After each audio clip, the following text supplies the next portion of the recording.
આંતરરાષ્ટ્રીય મહિલા દિવસને હજી 2 જ દિવસ થયા છે અને રાયગઢમાં એક ચોંકાવનારો કિસ્સો બન્યો છે। પેણ તાલુકાના સુદૂર જંગલ વિસ્તારમાં અજાણી મહિલાનો મૃતદેહ મળી આવ્યો છે। મહિલાઓ વિરુદ્ધ ગુનાઓ મહિલાઓના સન્માન માટે અને સત્કાર માટે ગંભીર સવાલો પણ ઊભા કરે છે। માનવામાં નથી આવતું કે એક મહિલાની ઠંડા કલેજે હત્યા કર્યા પછી તેને सूटकेसમાં નાખી દેવામાં આવે છે। જાણીએ પેણ તાલુકાની ઘટના વિશે।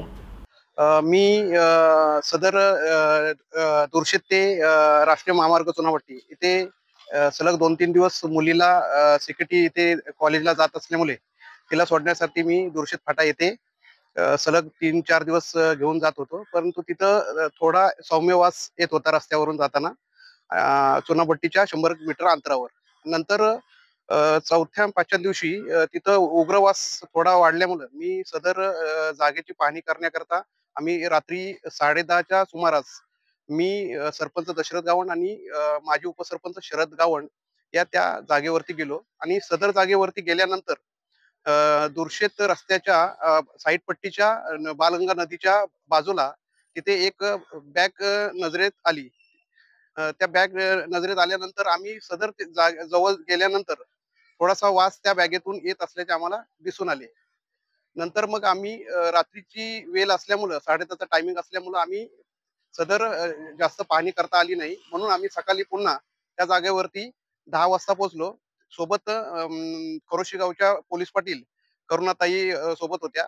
त्यानंतर तिथे पाहणी केल्यानंतर आम्ही टेमकर साहेबांना सुद्धा फोन केला। टेमकर साहेब सुद्धा तिथे आल्यानंतर तिथे पाहणी केल्यानंतर थोडीशी चेन उघडी होती आणि चेन बॅगची उघडी असल्यामुळे तिथे निदर्शनास आलं की त्या बॅगेमध्ये केसांचा गठ्ठा दिसत होता। त्याच्यानंतर मग असे त्या केसांवरती एक चाप लावलेला सुद्धा दिसत होता। त्याच्यानंतर हे लक्षात आलं की ते मृत प्रेत हे महिलेचं असल्याचं आढळून आले। આ વાતની જાણ પોલીસ અધિકારીને થતાં તરત જ ઘટના સ્થળે પહોંચી આ બાબતની તપાસ હાથ ધરી છે। હજી સુધી મૃતક મહિલાની ઓળખ થઈ નથી। પોલીસે આ મામલે કાર્યવાહી હાથ ધરી છે। જ્યારે પોલીસ અધિકારી શું કહે છે જાણીએ। निलेश, आज दुर्शेत गावातील सरपंच दशरथ गावण यांनी सकाळी 10-10:30च्या सुमारास आम्हाला माहिती दिली की दुर्शेत फाटा येथे नदी किनारे बाळगंगा नदी किनारी एका सूटकेस मधून दुर्गंधीचा वास येतोय। तर त्याबाबत खात्री करण्यासाठी त्यांनी आम्हाला माहिती मिळाली। आम्ही तात्काळ स्टाफ सह घटनास्थळी गेलो होतो। त्यानंतर आम्ही ती बॅगेची पडताळणी केली, बॅगेची चेन वगैरे ओपन केली। तर त्यात आम्हाला एक अंदाजे 30 ते 40 वयोगटातील महिला जातीच्या एक प्रेत मिळून आले। ते कुजलेल्या अवस्थेत होते, जवळपास 4 ते 5 दिवस झाले असतील, म्हणून घटनास्थळी फॉरेन्सिक टीम वगैरे सगळं प्राचारण करण्यात आले। त्याबाबत वरिष्ठांना माहिती देण्यात आलेली आहे। तपासक पथक वरिष्ठांच्या आदेशाने तयार करण्यात आलेले आहे आणि गुन्हा दाखल करून पुढील तपास करीत आहोत।